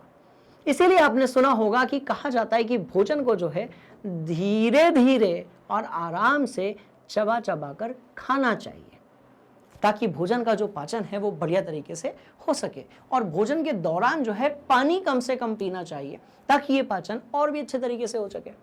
आप पानी ज्यादा पियोगे तो लार भोजन में अच्छे से मिल नहीं पाएगी। इससे क्या होगा कि पाचन तो होगा, पर आप ज्यादा से ज्यादा जो पोषक तत्व हैं भोजन के अंदर के वो बाहर नहीं निकाल पाओगे। बात समझ में आ रही है? चलो, भोजन को चबाने के दौरान पेशी जिह्वा वाली बात हो गई। आहार नली के हर भाग में भोजन की नियमित रूप से गति होती है, उसके लिए क्या आवश्यक होता है? ध्यान से देखिएगा, क्रमाकुंचन गति। और ये किसके अंदर होती है? तो भैया ग्रास नली के अंदर होती है। एक तरफ से वो ग्रसनी से भोजन खींचता है और दूसरी तरफ वो किसकी तरफ भेज देता है? आपके अमाशय की तरफ। ठीक है, चलो और आगे बढ़ते हैं। मस्त वाली ये कहानी है, और यही हमारा पाचन तंत्र है जिसमें इन और आउट वाली बात बनी हुई है ना। चलो और आगे बढ़ेंगे अपन। अब देखो, यह क्रमाकुंचन गति पूरे भोजन नली में होती है, ना सिर्फ ग्रास नली में होती है, पर ये जो क्रमाकुंचन गति है ये पूरे के पूरे भोजन नली में होती है, जिससे कि भोजन जो है वो अगली स्टेप की तरफ, अगले चरण की तरफ क्या किया जा सके? भैया भेजा जा सके। चलो, मुंह से अमाशय तक भोजन ग्रसिका या फिर इसोफेगस द्वारा ले जाया जाता है। तो ये जो ग्रसिका है इसके अंदर दो चीजें होती हैं, और वो कौन सी होती है? तो एक ग्रसनी होती है और दूसरी ग्रास नली होती है। अपन ने थोड़ा और डीप में पढ़ लिया।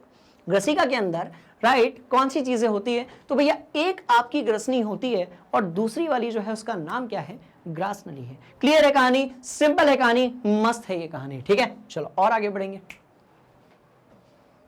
ठीक, अमाशय एक क्या होता है? बृहत अंग होता है जो भोजन के आने पर फैल जाता है। कम से कम 2 से 3 लीटर हमारा जो पेट होता है, अमाशय होता है, कौन सा होता है? तो भैया ये वाला होता है। देखो ये अमाशय होता है बाबूजी, ये वाला, ये देखो इतना ये अमाशय है। ध्यान से देखिएगा, इसमें सारे भाग बने हुए हैं। मैं और बना देता हूं, ध्यान से देखना। ठीक है, सारे भाग अपन लोग इसमें बना लेते हैं, बड़े ध्यान से देखिएगा। ये जो भाग है ये तो अपना मुख हो गया, यहां कहीं पर ग्रसनी हो गई, ये आपकी ग्रास नली हो गई। इधर वाला जो भाग है ये अपना क्या हो गया भैया? अमाशय हो गया। ध्यान से देखो, ये वाला जो भाग है, ये वाला जो भाग है ये अपना पेट है और ये आपका अमाशय है, और ये अंदर की तरफ जाकर किससे मिल जाता है? आपकी छोटी आंत से मिल जाता है। बात समझ में आ रही है? देखो सिंपल सी ये प्रोसेस है। अब इसको अपन और समझेंगे। ठीक है, तो रुको, इसको अपन अभी और समझेंगे। अमाशय क्या है? तो एक बहुत बड़ा अंग है जिसका आयतन जो है वो लगभग, अब भाई आपके आकार के हिसाब से भी होगा, छोटे बच्चों का छोटा, बड़े का बड़ा। बात समझ में आ रही है? अच्छा, अमाशय का जो आकार है उसका तोंद से कोई लेना देना नहीं है। आप ये ना समझिए कि किसी की तोंद ज्यादा निकली हुई है तो उसका अमाशय बहुत बड़ा होगा, ऐसा नहीं है भैया। जो तोंद है वो चर्बी है। बात समझ में आ रही है? ठीक है, तो अमाशय एक बृहत अंग है जो कि भोजन के आने पर फैल जाता है। इसलिए जब अपन ज्यादा खाते हैं, जब कम खाते हैं तो ऐसा रहता है। देखो इधर से देखो, मैं एक्टिंग कर रहा हूँ ना, देखो कम खाना खाएंगे तो ऐसा और ज्यादा खाएंगे तो ऐसा। बात समझ में आई? तो ज्यादा खाना खाने पर या भोजन करने के समय क्या होता है कि जब अमाशय में क्या जाता है? भोजन जाता है, तो वो क्या होता है? अमाशय जो है वो आपका इलास्टिक फाइबर से बना होता है। क्लियर? इसके कारण क्या होता है, वो फैल जाता है, उसका आकार बढ़ जाता है और हमारा जो पेट है वो फूला हुआ दिखता है। बात समझ में आ रही है? चलो, अमाशय की पेशी भित्ति भोजन को अन्य पाचक रसों के साथ मिश्रित करने में सहायक होती है। सारे टॉपिक्स को लिख लीजिए, सबको दिमाग के अंदर होने वाला है फिट। और आगे बढ़ते हैं। अब मनुष्य में जो पोषण होता है वो कैसे होता है, उसको अपन समझ लेते हैं। देखो, लार ग्रंथि, जिह्वा, ग्रसिका, ये सारी चीजें हैं, इसको हम ना यहां से समझने की कोशिश करते हैं। बात समझ में आ गई? अब यहां से देखना, ठीक है? कम से कम आप 40-50 मिनट से सुन रहे हो मेरी बात, 1 मिनट के लिए वीडियो को रोको, पानी वानी पी लो। अब जो है अपन डायग्राम से इस पूरी प्रोसेस को समझने की कोशिश करते हैं। बात समझ में आ गई? डायग्राम से इस पूरी प्रोसेस को हम लोग समझने की कोशिश करते हैं। बड़े ध्यान से देखिएगा, एक एक चीज इसमें अपन निपटाने वाले हैं, ठीक है? अब देखो होता क्या है, पहला जो भाग है वो है भैया अपना मुंह। देखो, ये सारी स्टेप्स को भी अपन समझेंगे, ठीक है? और अब ध्यान से देखो, हम डायग्राम के थ्रू इस पूरे कहानी को समझने की कोशिश करते हैं कि बेसिकली होता क्या है। तो भैया ये तो अपना मुंह हो गया, जिसके अंदर तालू हो गई, और क्या हो गई, तो भैया जी आपकी अलजिह्वा हो गई, जीभ हो गई और दांत हो गए। अब यहां से निकलती है लार, यहां से निकलती है लार, जो कि आपके भोजन को शर्करा कार्बोहाइड्रेट में बदलना शुरू कर देती है। बात समझ में आ रही है? जीभ जो होती है वो उस लार को भोजन के साथ बढ़िया से मिक्स कर देती है। तो उससे क्या होता है कि आगे जब भोजन पहुंचेगा तो वहां पर उसका जो पाचन है वो बड़ा आसान हो जाएगा। लार ग्रंथियां क्या करती हैं, तो 3 प्रकार की आपके पास लार ग्रंथियां होती हैं, देखो बनी हुई है। यहां से लार निकलती है, यहां से लार निकलती है, यहां से लार निकलती है, और ये तीनों प्रकार की जो लार हैं ये भोजन में बड़ी सहायक होती है और भोजन को बढ़िया तरीके से मिक्स करने की कोशिश करती हैं। बात समझ में आ रही है? अब क्या होता है देखो, अब भैया भोजन यहां तो जो है आप पहुंच गया है, अब एक्टिवेट होती है ग्रसनी। ग्रसनी का कहना है कि भोजन को मुझे ग्रास नली में ही पहुंचाना है, तब जाकर वो ग्रास नली से भोजन अमाशय में जाएगा। बात समझ में आ रही है? एक में बनाते तो छोटा डायग्राम बनता है, इसलिए अपन ने उसको स्प्लिट कर दिया, ये पूरा एक ही है। समझ में आ गया होगा आपके, ठीक है? तो ग्रसनी क्या करती है, ग्रसनी जो भोजन है, इस पूरे को अपन दोनों को मिलाकर ग्रसिका कहते हैं। तो इस पूरे को मिलाकर हम लोग क्या कहते हैं भैया, तो ये है आपकी ग्रसिका। तो ग्रसनी क्या करती है, ग्रास नली में, जो कि ग्रसिका का ही एक भाग है, अब भोजन को यहां भेज देती है। बात समझ में आ गई? अब भोजन आपका यहां आ चुका है और इसके अंदर इनफैक्ट यहां से लेकर इधर तक सभी जगह पर संकुचन चलता रहता है, चलता रहता है, चलता रहता है। इसलिए कहते हैं कि खाना खाने के बाद कभी भी तेज दौड़ना नहीं चाहिए या फिर खेलना नहीं चाहिए, पेट में दर्द हो सकता है, क्योंकि भोजन जो है वो व्यवस्थित होने ही वाला होता है। आप दौड़ना चालू कर देते हो तो उससे वो जो संकुचन है वो बहुत ज्यादा बढ़ जाता है। बात समझ में आ रही है? इसलिए भोजन के बाद थोड़ा रेस्ट करो, उसके बाद फिर जो है अपना काम शुरू करो। चलो, ग्रसनी और ग्रास नली ने भोजन को नीचे की तरफ भेज दिया। अब भोजन की भैया एंट्री होती है कहां पर? अब जो भोजन है इसकी एंट्री होती है कहां पर? ध्यान से देखिएगा, ये पीछे से आपको आता हुआ दिख रहा होगा, ठीक है? ये लीवर इसके ऊपर रहता है, ये इसलिए अपन ने ऐसे ही बनाया है। ये है अपना अमाशय। ये क्या है, तो भैया यही अपना अमाशय है, यही अपना पेट है, और वो उस तरफ जा रहा है फिर छोटी आंत में।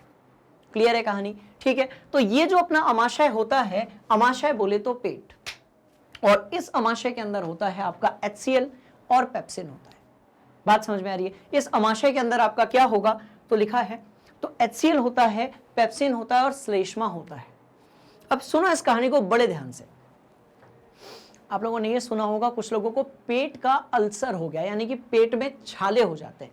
क्यों हो जाते हैं? सुनो, एक बात बताओ, अपन कुछ भी खा लेते हैं वो डाइजेस्ट हो जाता है, अपन जितनी भी चीजें खा लेते हैं वो डाइजेस्ट हो जाती है। तो भैया वो डाइजेस्ट इसीलिए होती है क्योंकि हमारे पेट के अंदर भयंकर वाला HCl पाया जाता है। हमारे पेट के अंदर भयंकर वाला HCl पाया जाता है, जिसकी अम्लीयता इतनी ज्यादा होती है कि वो पेट के अंदर जहां पर बना है उस पेट को, यानी कि आपके जो अमाशय है, उसको भी गला सकता है। तो उससे अपनी रक्षा कौन करता है? उससे रक्षा अपने पेट की कौन करता है भैया? वो जो श्लेष्मा है ना, वो करती है। बात समझ में आ गई? बढ़ते हैं आगे। अब देखो, तो ये यहां पर आपका अमाशय हो गया। अब अमाशय से आपका भोजन जो है वो कहां पहुंचा, तो देखो छोटी आंत में भोजन पहुंचाना है, छोटी आंत में भोजन पहुंचाना है। पर छोटी आंत में जब भोजन पहुंचेगा तो वो अम्लीय भोजन रहेगा। छोटी आंत में जब भोजन पहुंचेगा तो वो कैसा रहेगा? अम्लीय भोजन रहेगा। और क्या है कि आपका जो देखो ये आपको एक पत्ती जैसी दिख रही होगी, ये ऊपर नहीं है, वो उसके पीछे है। तो अपन एक काम करते हैं, अपन एक ऐसा डायग्राम देखते हैं जिसमें सब कुछ एकदम ओपन हो।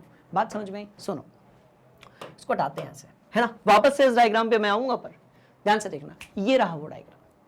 इसमें जो हमारा पेट है उसके अंदर की सारी चीजें अपन लोगों ने यहां पर बना रखी है, ठीक है। अब सुनो, ये जो लीवर है इसको अपन क्या बोलते हैं? तो भैया ये अपना यकृत है। तो लीवर क्या है? तो ये है अपना यकृत। तो लीवर हमारा जो है वो यकृत है। पैंक्रिया जो है वो क्या है? तो ये हमारी अग्नाशय है।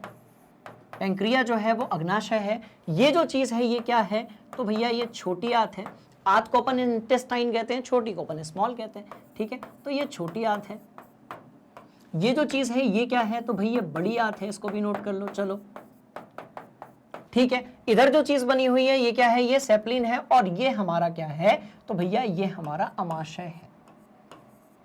अब ध्यान से देखिएगा, अमाशय से जो भोजन आ रहा है वो कैसा है? आपका अम्लीय है। और वो किसके अंदर जा रहा है? तो ये बड़ी आंत के पीछे से वो एंट्री कर रहा है, किसके अंदर? छोटी आंत के अंदर।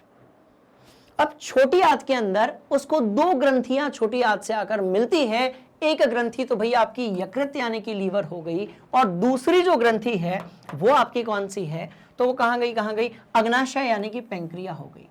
एक तो आपकी कौन सी हो गई? लीवर यानी कि यकृत हो गई, और दूसरी जो है वो पैंक्रिया यानी कि अग्नाशय हो गई। बात समझ में आई? तो अब क्या है अग्नाशय के से? अब आपका जो अग्नाशय है जिससे 3 प्रकार के एंजाइम निकलते हैं। अब आपका जो अग्नाशय है जिससे 3 प्रकार के, जिसके पाचन रस में 3 प्रकार के एंजाइम होते हैं, ट्रिप्सिन, अमाइलेज और लाइपेज। इनको ना क्षारीय भोजन चाहिए। और अमाशय से कैसा आया था? अमाशय से कैसा आया था भैया? अम्लीय भोजन आया था। और इनको कैसा चाहिए? क्षारीय भोजन चाहिए। तो क्या होता है कि यकृत से जो पाचन रस निकलता है जिसको अपन पित्त रस कहते हैं, यकृत से जो पाचन रस निकलता है जिसको अपन लोग पित्त रस कहते हैं, वो पित्त रस क्या करता है? अमाशय से आने वाले जो भोजन है उसकी अम्लीयता कम करता है और क्षारीयता बढ़ा देता है। जब क्षारीयता बढ़ जाती है तो अग्नाशय से ये जो पाचन रस आता है, इसके तीनों एंजाइम जो है वो एक्टिवेट हो जाते हैं और छोटी आंत के अंदर जो भोजन है उसका पाचन बढ़िया तरीके से हो सकता है। बात समझ में आई? चलो आते हैं यहां पर वापस। क्लियर? तो जब भोजन यहां पर पहुंचेगा तो छोटी आंत के पास, अभी पीछे अपन देखेंगे, तो छोटी आंत जो रहेगी उसके पास दो और तरीके से, छोटी आंत के पास दो और तरीके से जो है आपके क्या पहुंचेंगे? ग्रंथियों द्वारा। ये जो आपका लीवर है, ध्यान से देखिएगा, कंफ्यूज होने वाली कोनो बात नहीं है। तो भैया ये लीवर जो है वो क्या है? तो ये ग्रंथि है। और अग्नाशय जो है वो भी क्या है? तो भैया ग्रंथि है। तो कितनी ग्रंथियां होती हैं? टोटल 3 होती है। यहां पर अपन 2 देख रहे हैं। बात समझ में आई? तो लीवर से पित्त रस आता है जो कि पित्ताशय में जमा हो जाता है, और आपका जो अग्नाशय है, अग्नाशय जो है उससे पाचन रस आता है जिसके अंदर 3 प्रकार के एंजाइम होते हैं, जिसको भी अपन ने देखा था। तो ये दोनों रस आ जाते हैं छोटी आंत के अंदर। बात समझ में आ रही है? और ये जो आपकी छोटी आंत है उसके अंदर फिर जो है भोजन का अच्छे तरीके से क्या होता है? पाचन होता है। पोषक तत्वों का क्या होता है भैया? अवशोषण होता है। बात समझ में आई? चलो इसको भी अपन समझने की कोशिश करते हैं, ठीक है। तो इतनी बात समझ में आ गई। अब इसके पीछे की जो थ्योरी है ना उसको अपन लिख लेते हैं, ठीक है। चलो इसको एक काम करो, पहले इसको नोट करो। कर लिया मस्त वाली बात, ठीक। तो यदि आपसे कोई पूछे कि भैया हमारा जो डाइजेस्टिव सिस्टम है, पाचन तंत्र है, उसके मुख्य भाग कौन से हैं, तो ये सारे आपके मुख्य भाग हैं। ये जो ऊपर से आ रही है ये ग्रास नली है। ये क्या है? तो भैया ये ग्रास नली है। और ये जो चीज है ये क्या है? तो ये मल द्वार है। बात समझ में आ गई? जिसको हम लोग एनस कहते हैं, या फिर हम इसको जो है मल द्वार कहते हैं। क्लियर है कहानी? सिंपल है कहानी, नोट करो। बस आपको याद रखना है कि छोटी आंत जो है उसका साथ 2 प्रकार की ग्रंथियां देती हैं। एक आपकी यकृत यानी कि लीवर, और दूसरा आपका अग्नाशय यानी कि पैंक्रिया। पक्का जी? सिंपल ये कहानी है। तो छोटी आंत जहां पर भी होगी, छोटी आंत जहां पर भी होगी उस पर 2 ग्रंथियां आकर मिलेंगी, क्योंकि उनके अंदर जो है रस आएंगे, पाचन रस आएंगे। तो छोटी जो आंत रहेगी क्योंकि उसके अंदर मुख्य रूप से पाचन होता है, तो दो ग्रंथियां उसका साथ देती हैं। एक आपका यकृत यानी कि लीवर है, और दूसरा जो है आपकी क्या है, तो भैया दूसरी जो है अपनी अग्नाशय है। क्लियर है कहानी, सिंपल है कहानी, नोट करो। कर लिया, ठीक कर लिया ना, ठीक है ना। चलो इसको अपन मिटाते हैं, ठीक है। अब वापस से पीछे चलते हैं। डायग्राम यदि आपको दिख रहा है तो आप ध्यान से देखिएगा। तो आप अमाशय से आगे बढ़ चुके थे, देखो आप ये अमाशय से, ये देखो ये यहां पर ना ऐसे अंदर की तरफ से किस में कनेक्टेड है, तो भैया छोटी आंत में कनेक्टेड है। छोटी आंत अंदर की तरफ ऐसे कनेक्टेड है। छोटी आंत कितनी हो सकती है, तो 7 मीटर तक लंबी हो सकती है, जैसा कि अपन ने ऑलरेडी डिस्कस कर लिया है। छोटी आंत जो है वो इस लीवर से, ध्यान से देखिएगा, लीवर हो गया अपना यानी कि यकृत हो गया।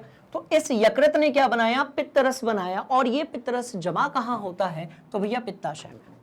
तो इसका काम क्या होता है, जो अम्लीय भोजन अमाशय से छोटी आंत में आ रहा है उसकी जो अम्लीयता है उसको कम करना, ताकि ये देखो ये आपको एक पत्ती जैसी पीछे की तरफ दिख रही होगी जिसको अपन पेंक्रिया कहते हैं, जिसका डायग्राम अपन ने यहां पे भी देखा था, ये वाला, ठीक है।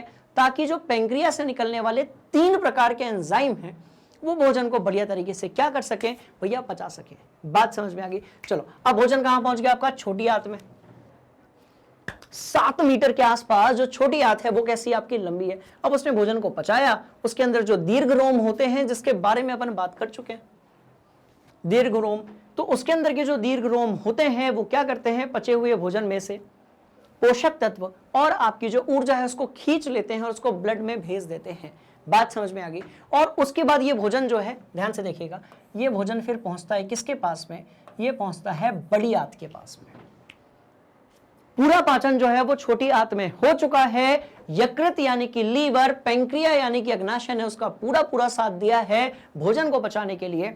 फिर ये भोजन पहुंचता है किसके पास में, बड़ी आंत में, राइट। और ये जो बड़ी आंत है, अब इसके पास जो भोजन होता है, भोजन जो बहुत सारा अपचा हुआ भोजन होता है, उसमें से खनिज और जो जल है उसका क्या कर लेता है भैया, अवशोषण कर लेता है। तो इस तरीके से भोजन यहां से घूमता घूमता घूमता घूमता घूमता घूमता घूमता घूमता घूमता घूमता घूमता घूमता और जल और खनिज का अवशोषण होता होता आगे बढ़ता है, और यहां से जो है ये गुदा द्वार द्वारा, मल द्वार द्वारा बाहर चला जाता है। तो ये कैसा होता है, तो जब यहां पर आता है तब ये थोड़ा तरल होता है। कैसा होता है भैया, तरल होता है।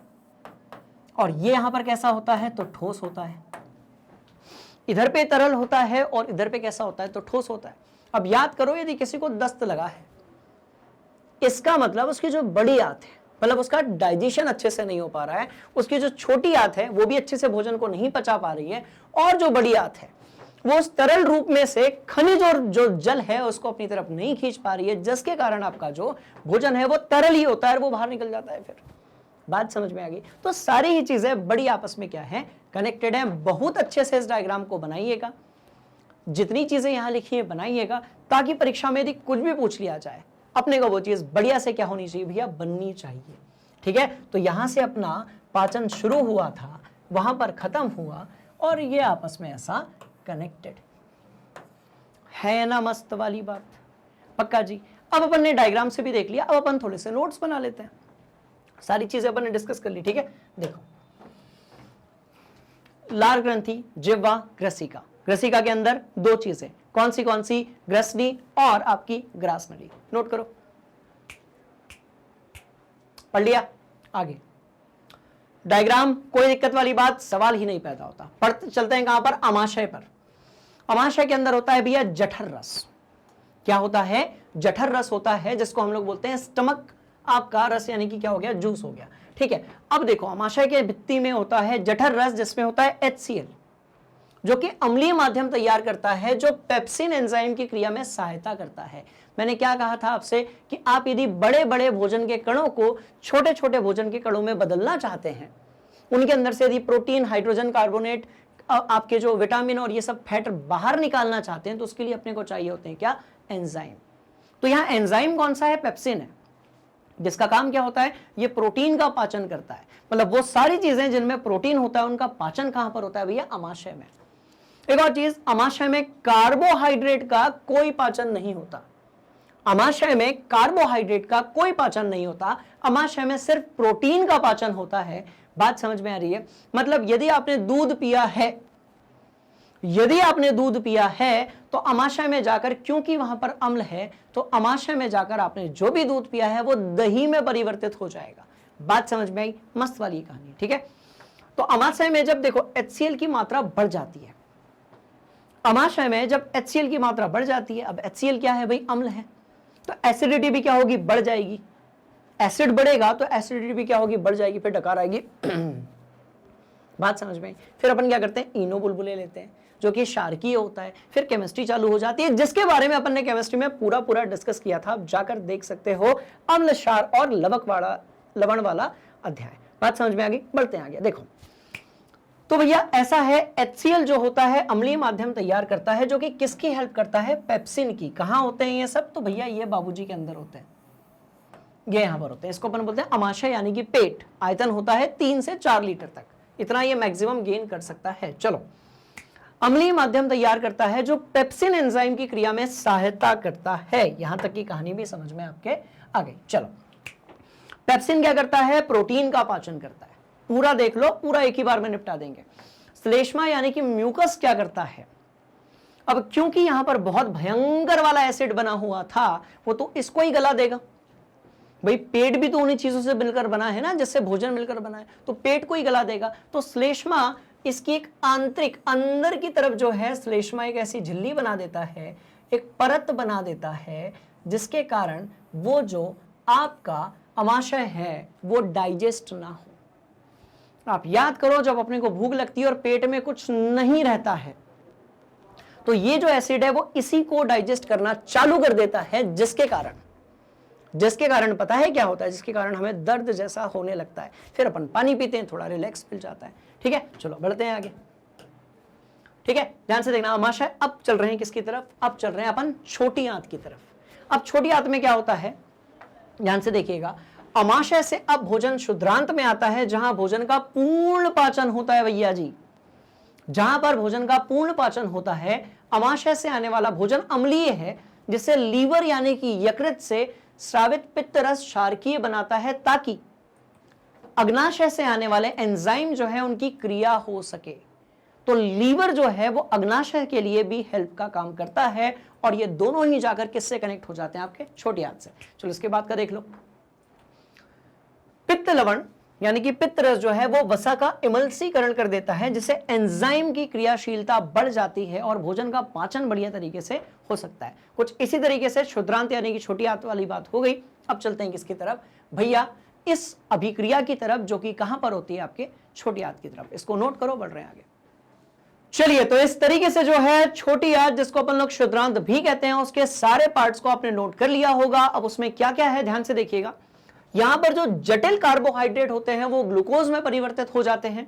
आपके जो वसा होता है वो वसा अम्ल यानी कि आपका फैटी एसिड में, ग्लिसरॉल में परिवर्तित हो जाता है, और जो प्रोटीन है वो आपका अमीनो अम्ल में परिवर्तित हो जाता है।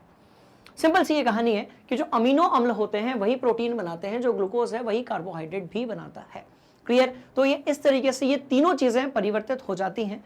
अब चलते हैं दीर्घ रोम की तरफ, जो कि हमारे विली होता है, जो कि क्षुद्रांत में होता है। इसमें क्या होता है सुनो, तो इसके बारे में भी अपन पढ़ेंगे डीप में, पर जब हम सिर्फ दीर्घ रोम की बात करेंगे तब। तो क्षुद्रांत के आंतरिक आस्तर पर अनेक उंगलियों जैसे प्रवर्ध होते हैं, राइट? इस तरीके से ऐसे बने होते हैं, इस तरीके से ऐसे ऐसे बने होते हैं। किसके अंदर भैया? छोटी आंत जो रहती है उसमें।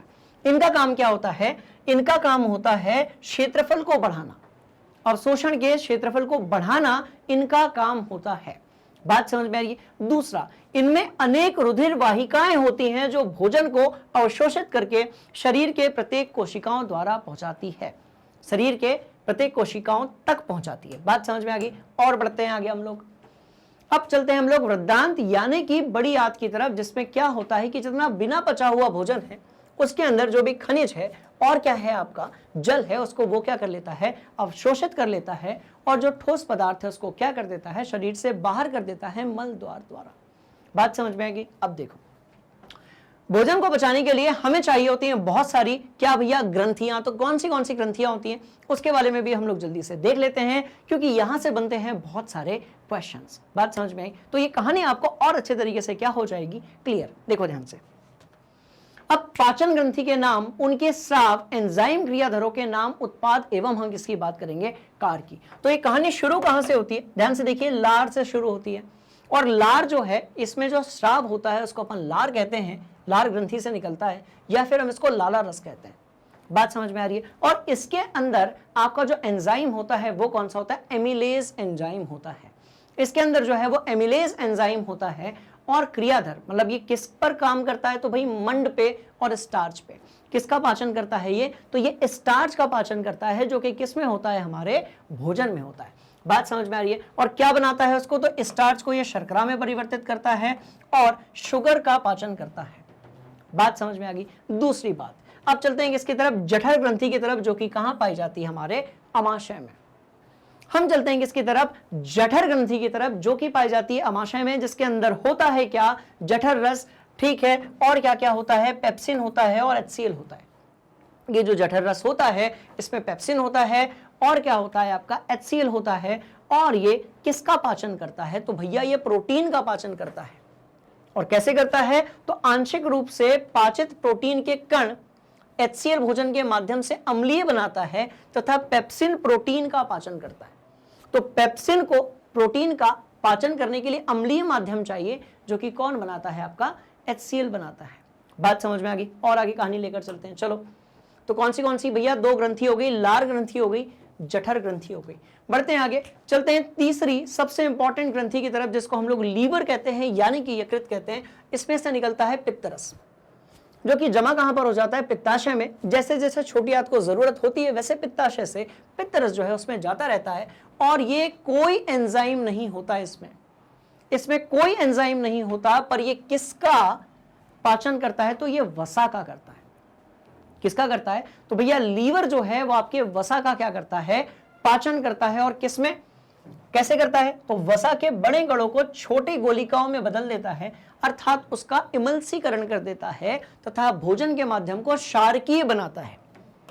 भोजन के माध्यम को क्षारकीय क्यों बनाता है, क्योंकि इसके बाद एंट्री होती है किसकी, अग्नाशय की, जिसको हम लोग पैंक्रिया कहते हैं, जिसमें से अग्नाशयी रस निकलता है। और ये 3 एंजाइम होते हैं, पर ये तीनों एंजाइम प्रोटीन, स्टार्च और वसा का यदि क्या करना चाहते हैं, पाचन करना चाहते हैं, तो इनको जो है क्षारकीय माध्यम चाहिए। इनको क्या चाहिए, क्षारकीय चाहिए। अब आप बोलोगे सर पहले से ही पेट क्षारकीय बना देता, तो फिर पेप्सिन काम नहीं कर पाता। तो अम्लीय भी चाहिए और क्षारकीय भी चाहिए, पर पहले अम्लीय चाहिए और फिर आपको क्षारकीय चाहिए। बात समझ में। तो ये तीनों तभी एक्टिवेट होंगे जब कैसा होगा, भोजन का माध्यम क्षारकीय होगा। वो कौन करता है, वो करता है आपका पित्तरस। बात समझ में आई। अब सुनो, ट्रिप्सिन प्रोटीन का क्या करता है, पाचन करता है। एनिमेज स्टार्च का करता है। और लाइपेज जो है वो किसका करता है भैया, वसा का करता है। कैसे, पेप्टोन को पेप्टाइड्स में, स्टार्च को शर्करा में, और वसा को फैटी एसिड यानी कि किस में परिवर्तित कर देता है, वसा अम्ल में और ग्लिसरॉल में। क्लियर। तो इस तरीके से ये दोनों बड़ी महत्वपूर्ण ग्रंथि है। कौन सी, यकृत और आपकी जो है अग्नाशय। बात समझ में आ गई। मस्त वाली ये कहानी थी, बड़े ध्यान से सुनिएगा, ठीक है। और कोई ग्रंथि है क्या, तो भाई इसके बाद है आपकी इंटेस्टाइनल ग्लैंड्स, यानी कि छोटी आंत में कुछ ग्रंथियां पाई जाती हैं, जिनमें होता है आंतों का रस यानी कि आंत्र रस, जो कि प्रोटीन, जटिल कार्बोहाइड्रेट और वसा तीनों का क्या करते हैं, पाचन करते हैं। कैसे करते हैं देख लेते हैं। यहां पर भोजन का संपूर्ण रूप से पाचन होता है, ठीक है। प्रोटीन का किस में, तो आपको तो याद हो गया होगा भैया, प्रोटीन का अम्ल में, कौन से में, तो अमीनो अम्ल में, जटिल कार्बोहाइड्रेट का ग्लूकोज में, और वसा का किस में, वसा यानी कि आपका जो ग्लिसरॉल है उसमें परिवर्तित कर देता है। बात समझ में आ गई। मस्त वाली ये कहानी थी। आज की जो क्लास थी इसमें हमने बात की थी कि इसकी मानव शरीर में किस प्रकार से पाचन होता है उसके बारे में। सवाल पैदा होता है कि सर इसके बाद जो है श्वसन की भी तो जरूरत होगी ना, क्योंकि जो भोजन पचा है, राइट, उसमें जो अणुओं को तोड़ा गया है वो ऑक्सीजन के माध्यम से तोड़ा गया है। तो जब हम श्वसन की बात करेंगे तो उसके वीडियोस आपको कहां पर मिलेंगे, उसके बारे में भी हम थोड़ी सी बात कर लेते हैं। पर क्लास खत्म करने से पहले हम जो है एक झलक जरूर देख लेते हैं कि आज क्लास में हमने क्या सीखा है। तो भैया ये आज की पूरी क्लास जो है उसका एक एट अ ग्लांस है, एक छोटा सा ट्रेलर है। इसको हमेशा अपने दिमाग में और आपकी जो कॉपी है उसमें नोट करके रखिएगा। बात समझ में आ गई। चलो अब देखो, तो ये वीडियोस आपको कहां पर मिलेंगे, तो आपको जाना पड़ेगा कहां पर, मैग्नेट ब्रेन्स पर, यानी कि आपको गूगल करना पड़ेगा या फिर आप प्ले स्टोर से भी जा सकते हो। और जब आप पहुंचोगे यहां पर मैग्नेट ब्रेन्स पर, बात समझ में आ रही है, तो यहां पर आपको मिलेगा असीमित ज्ञान का भंडार, क्योंकि यहां पर आपको कोई रजिस्ट्रेशन नहीं करवाना है, सब कुछ अवेलेबल है बिल्कुल फ्री ऑफ कॉस्ट। बात समझ में आ रही है। अब देखो है क्या, अब यदि आप इंग्लिश मीडियम वाले हैं तो नर्सरी से लेकर 12वीं तक CUET, UP board, Bihar board, JEE, NEET, सबकी जो लेक्चर्स हैं वो कैसे हैं, बिल्कुल फ्री ऑफ कॉस्ट। थोड़ी सी आपको मेहनत करनी है, आपको सिर्फ एक छोटा सा क्लिक करना है। अब मान लेते हैं हिंदी मीडियम वाले हो, आपने यहां पर क्लिक किया, अब आप हिंदी मीडियम वाले हो तो कोई ना कोई क्लास में तो होगे ना। अब मान लेते हैं आप 10वीं क्लास में हो, 10वीं कक्षा में, तो आपने इस तरीके से यहाँ पर क्लिक कर दिया। अब आपको जो भी विषय पढ़ना है, मैथ्स पढ़ना है तो क्लिक कर दीजिए, इंग्लिश पढ़ना है तो क्लिक कर दीजिए, जो भी विषय पढ़ना है आप फुल कोर्स पर जाकर क्या कर दीजिए, क्लिक कर दीजिए। मानकर चलते हैं आपको जो है केमिस्ट्री पढ़नी है, बात समझ में आ रही है, तो जैसे ही आपने क्लिक किया आप बढ़ गए आगे। बायोलॉजी पढ़नी है तो उसके लिए भी हम अपडेट कर देंगे, ठीक है। अब आपको पढ़नी है केमिस्ट्री। अब केमिस्ट्री के अंदर भैया टॉपिक वाइज वीडियोस होते हैं, एनसीईआरटी सॉल्यूशन होता है, रिवीजन वीडियोस होते हैं, मोस्ट इंपॉर्टेंट क्वेश्चंस होते हैं, प्रीवियस ईयर क्वेश्चंस होते हैं, एग्जाम्पलर क्वेश्चंस होते हैं। इतने सारे जो आपको क्वेश्चंस हैं वो कहां पर मिलेंगे, आपके अपने चैनल पे, जिसका नाम क्या है, मैग्नेट ब्रेन्स हिंदी। और हर तरीके से आपका जो वीडियो होगा वो एकदम सीक्वेंस में होगा, ताकि आपको कोनो कंफ्यूजन ना हो। जैसे कि देखो, अब केमिस्ट्री स्टार्ट होगा तो कहां से होगा, सिलेबस ओवरव्यू से, यानी कि आपका जो पाठ्यक्रम परिचय है वहां से। अब आपने क्लिक किया, जैसे ही आपने यहां पर क्लिक किया तो आपका जो वीडियो है वो कुछ इस तरीके से शुरू हो जाएगा, बिना किसी फी, रजिस्ट्रेशन, ओटीपी, सब्सक्रिप्शन के। क्लियर है कहानी, आप देख लीजिए, आपको जो डाउट है आप उसको यूट्यूब पे जाकर पूछ लीजिए, है ना मजेदार बात। शेयर करोगे ना, बात समझ में आ रही है, क्योंकि स्टूडेंट जिस प्लेटफॉर्म पे अभी आप इस क्लास को देख रहे हैं उसका नाम है मैग्नेट ब्रेन्स हिंदी, जहां पर आपको मिलती है कक्षा 7वीं से लेकर 12वीं तक सभी कक्षाओं के लिए, सभी विषयों के लिए, सभी अध्यायों के लिए निःशुल्क शिक्षा। बात समझ में आ गई, तो मिलते हैं अगली क्लास में, जिसमें हम डिस्कस करने वाले हैं और भी इंपॉर्टेंट चीजों के बारे में। तब तक के लिए आप मैग्नेट ब्रेन्स हिंदी को लाइक कीजिएगा, शेयर कीजिएगा और सब्सक्राइब कीजिएगा। थैंक यू सो मच, जय हिंद।